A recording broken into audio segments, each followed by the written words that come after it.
Okay, do you see the movie? So what is your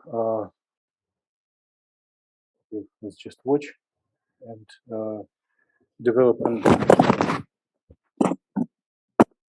was starting interview several times from Adam. Let's start from this. What do you think about this movie? Just different orbitals. Okay, so any observations, anything you didn't expect? I don't think so. Maybe there's more than I remember there being. More But okay, patterns. is there a progression as we go from bottom to top in the number of Looks orbitals? like lowest orbitals. So just add 2. No, the lowest is 1, right? Yeah, 1, 2. 1, 3. Yeah. 1, 3, 5, 7, right? Okay. Thank you. Wait, do you have any observations that Nate didn't mention? Every level or every time it increases like 1, 3, 5, like that. But it also, there's like a different plane of movement. Like the bottom 2 just spin like this way, but then the ones higher up will have like an angle of spin. What about speed of rotation, speed of spinning? The higher ones spin faster. Do all higher up spin faster, or there is a gradual change of how they spin? Gradual, depending on how far from the center. The ones further from the center spin faster. Okay, yeah. Thank you much. So Adam, what I would ask, what do you guess my question will be to you? What do I think of it? Okay. And what do you think, or what specifically would I like to ask yourself or myself? It looks like just SPDF orbitals. The next letter is G? Yeah, G. Okay. But typically they are drawn as something static, right? Yes. Here, they are they have motion, they have rotation. Okay. So momentum. Some people tell that it is like flowers with petals, right? So how does rate of spinning depends on number of petals? Oh, I'd suppose the more petals, the faster the rotation. Excellent. Thank you. Sybil, I apologize. All questions are completed by guys in the back row. So basically, the goal of today's meeting is to confirm the wording by Adam. So larger number of petals spin quicker, and whatever we see here is really great. But if you would provide math behind this rotating images, it will be too much.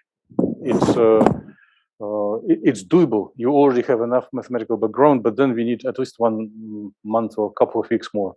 So I'll just skim through most important things that if ever in your career you need to dig deeper, you'll be ready to go through. So in previous image it was 3-dimensional, right? Here it is 2-dimensional, right? And it looks like d orbital. So to my understanding, it is the project that Nate is Joe is currently doing. Joe, is it right? Yeah. Okay. So it is a little simplification compared to real life. Instead of 3-dimensional, it is 2 because we have limited numerical opportunities. But it has 4 petals and it rotates with certain speed. Another thing that I may have asked to Sybil, but typically when we see these images in like freshman chemistry, they're static, they're not moving. And now we are, well, it's already told, we are focusing on the moving, and it is intrinsic, it is their property. If one adds together two counter-rotating in opposite directions, then it will be static. And then it is what used as dx square minus y square and so forth. But actual solutions of Schrödinger equations, they are moving.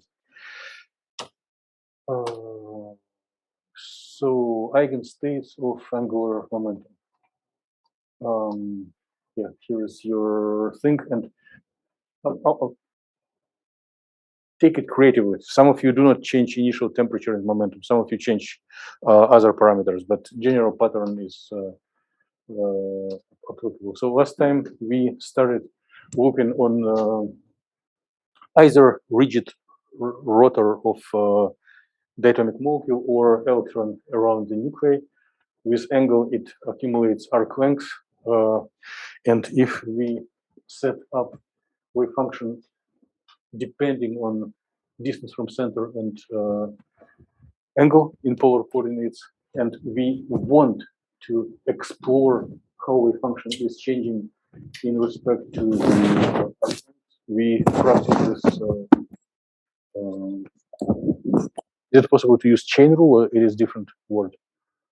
Differentiation of complicated, complex, not complex, of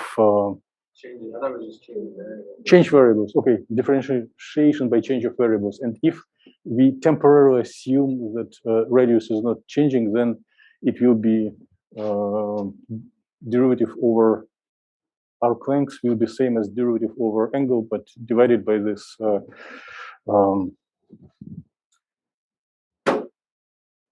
metric tensor element if you plan to go into special theory of relativity. So the angular momentum is defined as a cross product of momentum and distance from center. And if we compose it and plug in our derivative over arc length, and we use it because we cannot use linear. The direction is always changing. So we need this derivative over arc length. Then radius cancels, and we get the angular momentum as a just Planck constant imaginary derivative over angle. This is a main key towards any rotational motion. It is labeled LZ because it is for motion in XY plane, and it is oriented in Z direction. So if you want to compose the Hamiltonian, there is no potential energy right now. There is only kinetic. And kinetic energy is momentum squared over two masses, right? We multiply up and numerator and denominator by radius squared. And then we can identify that radius times momentum will be our angular momentum, right? You didn't quote me line yet. And denominator, instead of mass, it has mass times radius from center. So mass is measure of inertia. Mass times distance from square is momentum of inertia, or just measure of inertia. It's often called as with uppercase letter I, so LZ squared over 2I. This is our Hamiltonian, right? And at least today, maybe a little bit longer, we will play with this Hamiltonian. Of course, and opening the brackets, so second derivative over angle. Very similar to what we had for like one-dimensional motion. And our goal is to set up wave function which depends only on this variable and find eigenstates of Hamiltonian operator. At least it is our natural direction of thought, right? Find eigenstates of Hamiltonian. But we always look for shortcuts. So due to your knowledge about the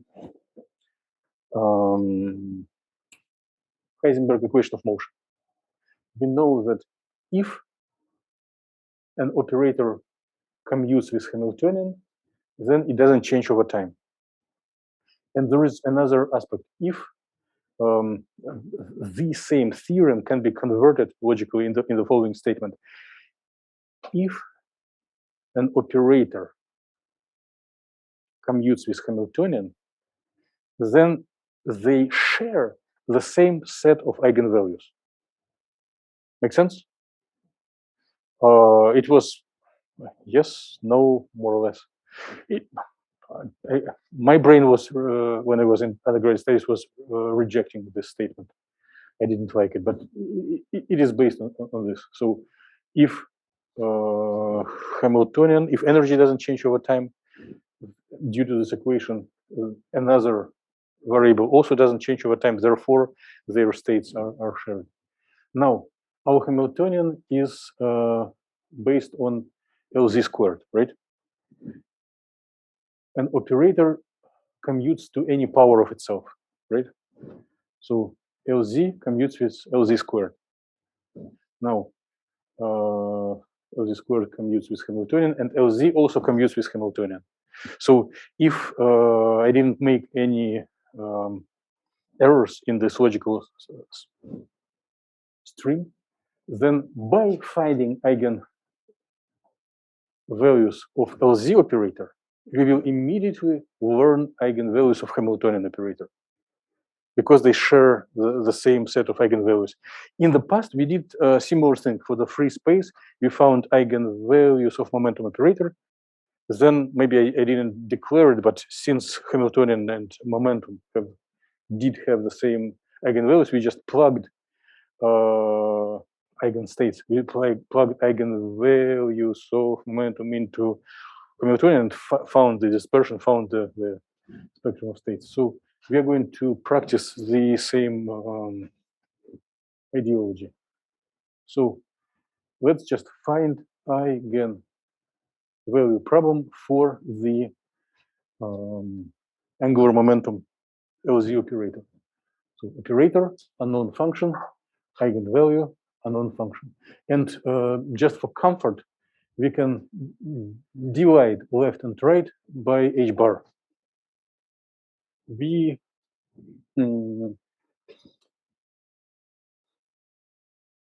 What is the dimension of Planck's constant? I think I'm making maybe unnecessary stop, but what is your opinion about dimension of Planck's constant?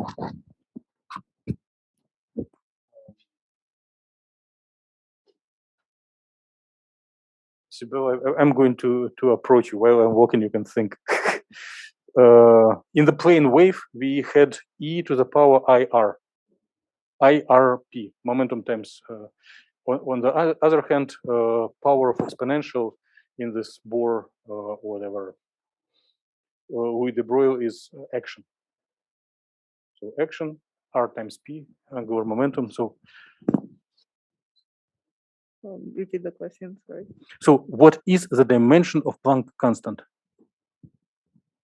So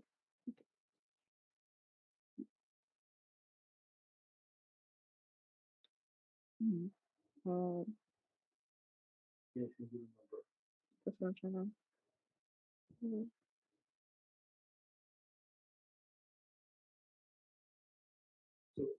Let's think together. There are two answers, and they both are correct.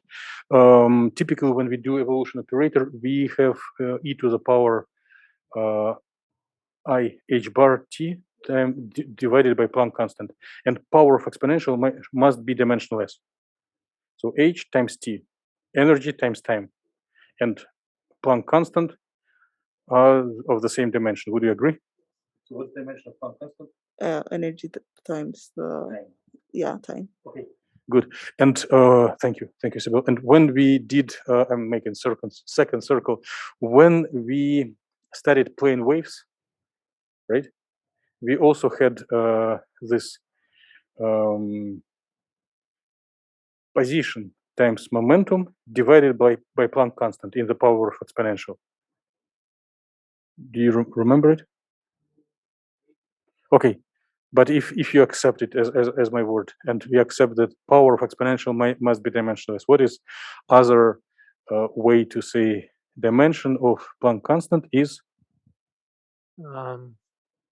Position times momentum. Excellent. Thank you. Thank you. And if we play, just the writing facility doesn't work here, so I need to relay what is shown here. So Planck constant is either energy times time, or position times momentum, or just angular momentum, because position times momentum is actually what is angular momentum. In fact, the Planck constant itself was designed to match this stuff. So, and based on this dimensionality, if you divide LZ over h bar, it will be dimensionless thing. So angular momentum increases in fractions or multiples of h bar. Okay. Now we can call it as letter M. And if you were not yet bored in freshman chemistry, you may remember for hydrogen atom 4 quantum numbers: principal, orbital, magnetic, and spin, right? Letter M would be matching which of them? Magnetic, yeah, thank you, Sybil. So magnetic quantum number. So by solving eigenvalue problem for angular momentum, we'll find wave function as function of azimuthal angle, and we find magnetic quantum number. Okay. So in this morning email, again, I probably mixed general and particular solutions, but now I can correct my error. So first we find general and then particular, right? So it's again probably the simplest differential equation. Derivative of the function of independent variable equals to the unknown function, right? So if you divide left and right by function and multiply left and right by increment of the independent variable, we can integrate left and right parts, right? And then on the left, we'll have integral of 1 over function as logarithm. On the right, integral of like constant will be independent variable, correct? And then if you place left and right parts into the power of exponential, we get that e to the logarithm of psi, which is psi, equals EIM phi, right? Quite similar to what we had for plane wave. For plane wave, here it was momentum, here it was position. Now instead we have angular momentum, dimensionless angular momentum, and angle. So angular momentum times angle is also of the dimensions of Planck constant. And to be correct, we also need free constant. Okay, so we do have general solution, and we need particular. So particular solution is obtained by matching. Well, normalization is always needed, but in addition, one needs match either initial condition or boundary condition, right? So here we have two unknowns. We have functional form, but we do not know C and we do not know M. So to find C, we will do normalization. To find M, we will find boundary conditions. And concept of boundary conditions for the rotational motion is not very complicated, but a little away from common sense. You will get through it easily, but just prepare for a little obstacle. And literally, this problem is primary focus for my SSI for her project, and complementary background for Joe. The problem that Joe is solving is a little bit more complicated, but it is based on today's derivations. So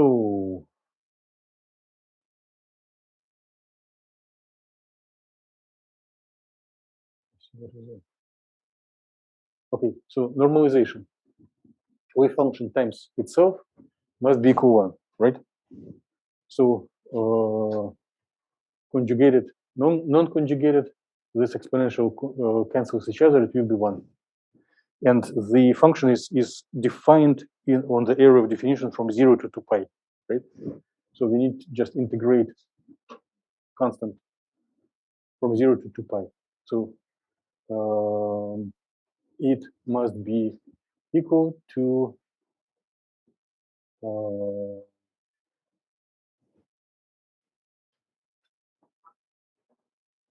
the screen is blank here, so I will be writing blind.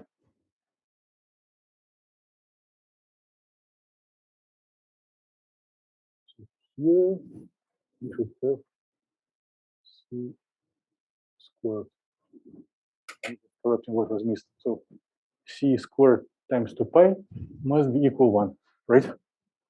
And then we solve for c, which will be 1 over square root of 2 pi. So wave function is 1 over square root of 2 pi e I m phi. Value m is unknown yet, but we need to get it by matching to the boundary conditions. So what are the boundaries of the rotational motion? It would be not wrong to say that it has no boundaries, right? It's periodic, but practically, even if you do not believe in boundaries of rotational motion, we need it in mathematical sense because we need to find m. So the wave function is defined on a circle, on this like Bohr trajectory. And I don't remember if I was telling the following, but wave function must be continuous. It's typical conditions that everyone requires in calculus, like no discontinuity. The derivatives must be defined in any point, right? Which means like if I have 2 fingers, maybe more, but 2 at least, and I travel across this trajectory, anytime I place 2 fingers on the trajectory and compare 2 values, they shouldn't be much diverging. They should be infinitesimally close. Which means if like my first finger is in 2 pi, and second is already 2 pi plus little. It means but we are limited by 2 pi. It means after finishing 2 pi, I'm getting to the next circle, which means it will be 0. So wave function at 2 pi and 0 must be the same. Make sense? So this is an analog of periodic boundary condition. And it is literally the same what we did in the MATLAB code when we described plane wave. So it exits one door and immediately enters another one. So basically, we already, although we didn't knew it, we already described kind of rotational motion. So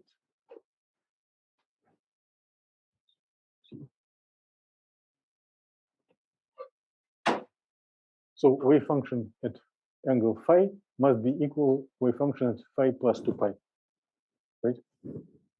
If we plug it into our functional form, em phi plus 2 pi.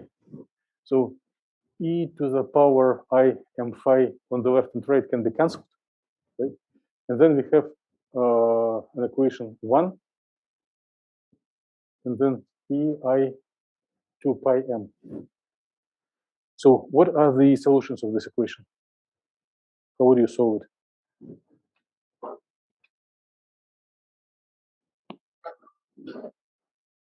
So continuing the turn, and we'll ask quiet.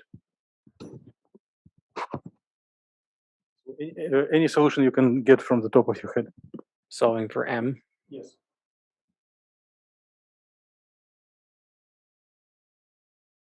Like, what is exponential to the power 0? So if you plug in m equals 0, would it solve this equation? Yes. Okay. So White found at least one. Now I'm continuing. While I'm making steps, Adam, you can guess more answers. Just take the natural log of, I guess, yeah, natural log of 1 over e to the I2 pi would be equal to m, I believe. Okay. And can you just give example and one more solution? Not by smart formulas, but just intuitively. I2 pi m must equal 0. Well, no, without I, just 2 pi m. Oh, yeah, 2 equals 0. Or if you have, if it will be I 4 pi, if it makes 2 full revolutions, would it be matching? yes. Yeah. So you guess another solution will be m equals m equals 0, m equals 1. Oh, yeah. Okay. And then 2 and 3 would work. So integer numbers should work. Do you see it, or you need more words? Yes, yes, yes. Okay, everyone was happy, but I will, since I have slide, I will still give some explanations. So our old buddy Euler tells that exponential, imaginary exponential is cosine plus I sine, right? So it means real and imaginary, and it should be real 1, imaginary 0. So we can independently we can solve together cosine 2 pi m equals 1 or sine 2 pi m equals 0. Is it a better equation? Right. So sine, I'll start with sine. So blue line here, sine 2 pi m, and m our independent variable at this point equals 0. So anytime sine crosses x-axis, it will be solution. So it will get solution in 0, 1/2, 1, 3/2, 2. But let's double check with cosine. Cosine 2 pi m equals 1. So it will be solution for 0. And the next solution will be for m equals 1. This is not working for cosine, for real part. Then the next one will be for m equals 2, right? So anytime cosines makes cycle and touches line cosine equals 1, it will be a solution. So we do have one equation and infinite number of solutions, right? By the way, if can we expand m to the negative? -1, -2, right? So 0 and any plus any integer number. Okay. So here is the full solution, matching boundary conditions. It's normalized, and this is dimensionless angular momentum, which takes values 0, ±1, ±2. There is the same analogy as with plane wave motion. The imaginary exponential, if you take like only real part, it will show fringes, right? The denser the fringes, the quicker the motion, right? Here it is the same pattern. If the number m is bigger, fringes will be denser across the periodic one period. So this number m tells how quickly our rotational object rotates, right? But we do have traffic signs. So like on our highways, we have like any speed below 80 miles per hour is permitted, or whatever, depends by state. So it's continuous. 80 minus from minus 80 to 80. If it is no, it will be wrong if you do minus 80 from 0 to 80. And here it takes discrete values. Same like if it will be like you can either stand still, move forward 10 miles per hour, or 20 miles per hour, or 30. But if you move in between like 5 or 6 miles per hour, you get a ticket, right? So only discrete values are permitted. Same as if we are all kids getting fun on a carousel, we have only specific speed of rotation. One speed is allowed, another is forbidden. Right? So rotation with different velocities. Did I show this image before? At the very, so let's play it once again. Launch it.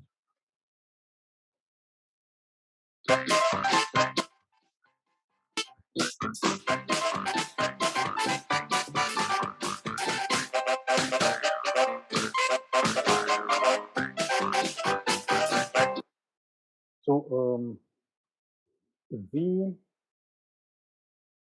two panels on the left illustrate the solutions for values m equals 2 and m equals 3.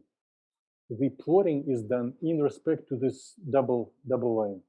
So when this green line goes beyond this double line, it means real part of the wave function is positive, like cosine. If it gets below, it is negative. And we can have this up and down, 2 times for m equals 2, right? This would correspond to d orbital, right? And this is an analog of Bohr's model. So it is allowed only motion on a circle. Distance from center is not changing, and only discrete values of m are allowed. So if you go to the next, to f orbital, it is positive, negative, positive, negative. So 6 nodal points and 6 extrema. In case we take non-integer values, we can solve Schrodinger equation. A policeman will not issue us a ticket for doing it. But it will be not an eigenstate. So eigenstate is the one that is reproduced. We apply Hamiltonian and get the same state. If you use a non-integer number next instant of time, it will change its shape. Like here, it only slowly rotates. Here, it changes its shape. So let's.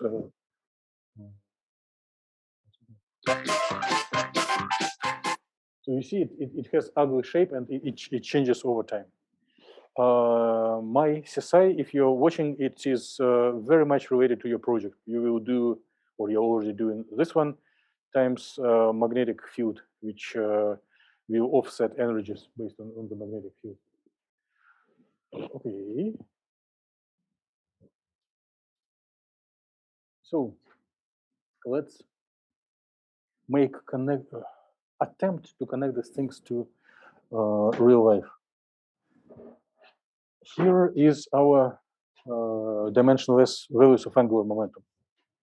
0, plus minus 1, plus minus 2, and so forth. Since the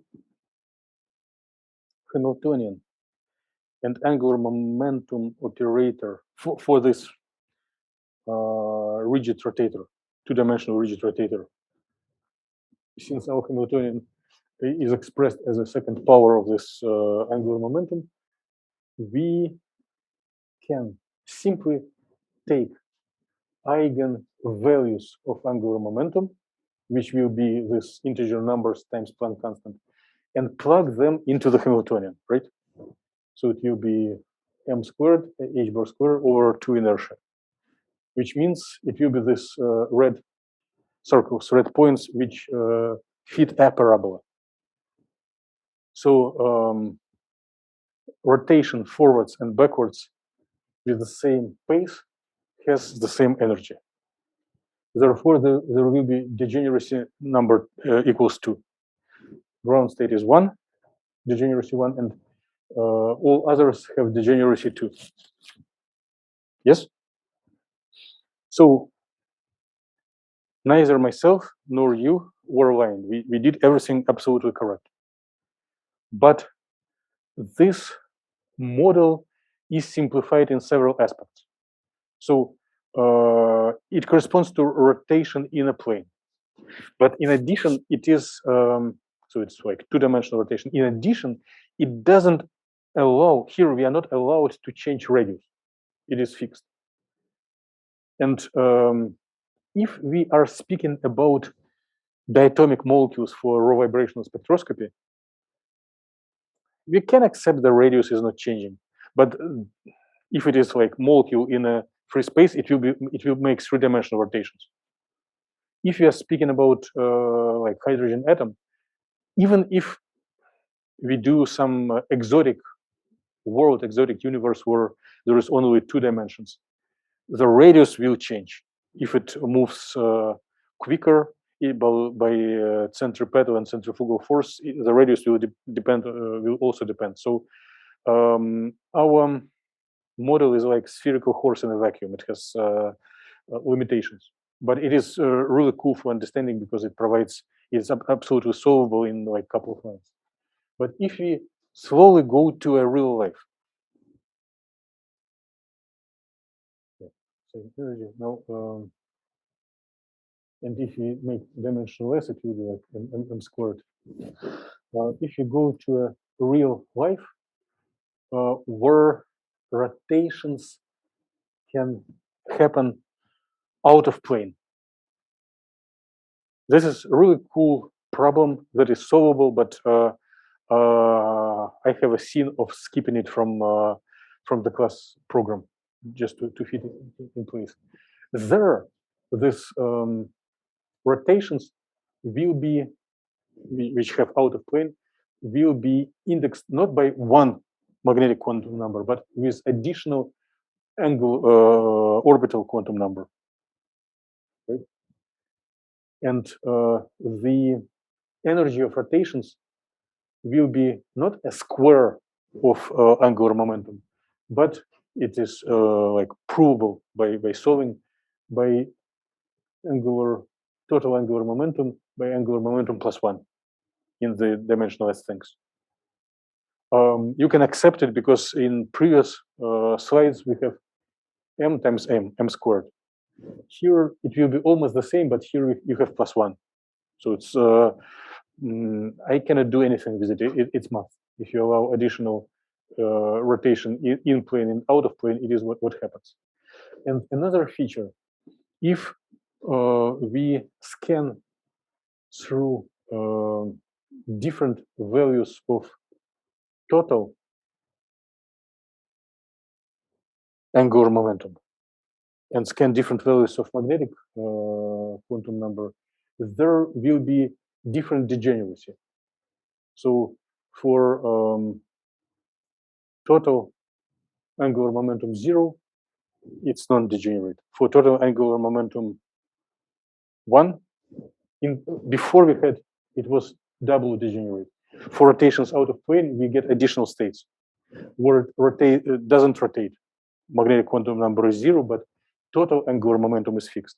If you have total angular momentum 2, we have 2 solutions which correspond, which agree to our simplified solution, and additional 3 states which correspond to a little slower motion in azimuthal plane because it will go out of plane. So degeneracy 5. Next one will be 7. And this already agrees with what you remember from freshman chemistry, what from the first movie at the beginning of the class. So degeneracy is 1, 3, 5, 7.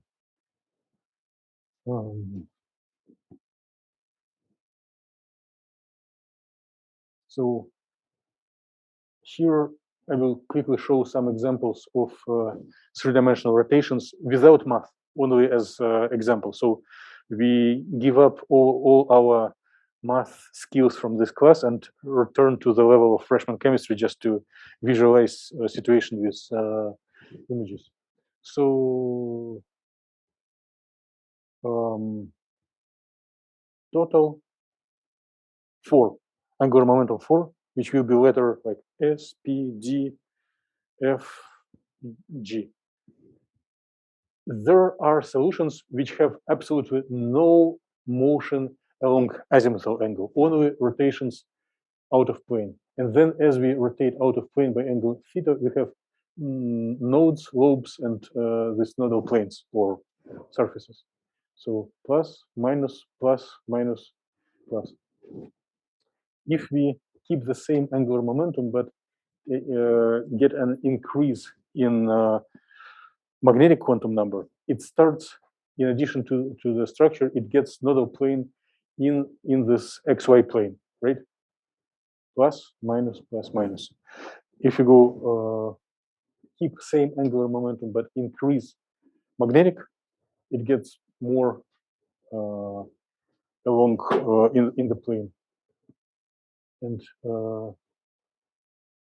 if you go further, it's, you see, it has less motion in the out of plane and more motion in the in plane. So the structure of petals change, right? And if you get to the maximal angular momentum, it has no out of plane motion, and it has this eight petals, like 4 positive, 4 negative in the xy plane. Make sense? So if we look for the images just we analyzed, we keep the total angular momentum 4 with degeneracy 8, and we look only positive magnetic quantum number 0, 1, 2, 3, 4. The higher magnetic quantum number, the more lobes and nodes in the plane, as we discussed for our rotational solution. And negative are also allowed. So the higher the total angular momentum, the more is degeneracy and more petals on the edge. If we compare central column, it doesn't move in the angular. If you look for the second, they all have the same pace of rotation. Then here it is double, here is triple, and this is quadruple. So it is basically what you saw in this movie. So if you scroll through, you will see that rotation of the magnetic quantum number 1, it rotates with the same pace. 2 rotates quicker, 3 even quicker, 4 the quickest, right? So if we plug these solutions into equation for transitions between vibrational states, like degeneracy and energy differences, it is a helpful tool towards reproducing the wings in the rotational raw vibrational spectrum. So Joe is doing 2-dimensional rotations. Please do not forget or refresh yourself with equation for cross product. And the definition of angular momentum is cross product of position vector times momentum, and then the LZ component will be determinant of xy, px, py. So the expression for angular momentum, if you give up polar coordinates, will be position times momentum, position along x, momentum along y, minus momentum along y times position along y, x and y. So this operator is needed if we do not want polar coordinates, if you want to describe two-dimensional rotations on a plane. Enough. Thank you for your patience. Thank you for staying a couple of minutes longer.